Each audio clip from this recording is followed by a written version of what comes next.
పరకామంలో జరిగిన నేరం దొంగతనం కంటే పెద్దదని హైకోర్టు వ్యాఖ్యానించింది. చిన్న కేసు కాదు, చాలా పెద్ద కేసు. ఎందుకంటే హైందవ మనోభావాలు ముడివేయబడి ఉన్నాయి.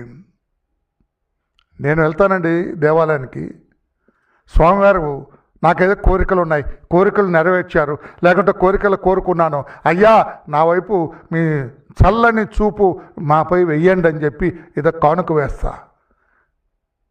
It is a sentiment for me. నేను కానుక వేస్తున్న డబ్బు వాడు కొట్టేస్తే అది చిన్న కేసు అంటారండి జగన్మోహన్ రెడ్డి గారు.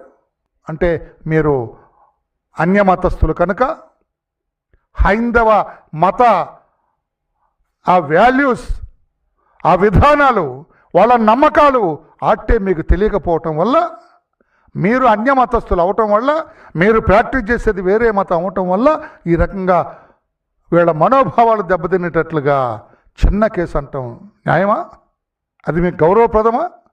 అసలు మీరు ఎందుకు ఇన్వాల్వ్ అయ్యారు? ఇంత మాట, ఇది భయంకరమైన మాట. నన్ను అడిగితే చాలా పెద్ద మాట ఇది. మీరు వెంటనే హైందవ భక్తుల మనోభావాలు దెబ్బతీశారు కనుక, దెబ్బతీసే విధంగా మాట్లాడారు కనుక ఈ హైందవ సమాజానికి మీరు క్షమాపణ చెప్పాలి అని నేను అంటున్నా.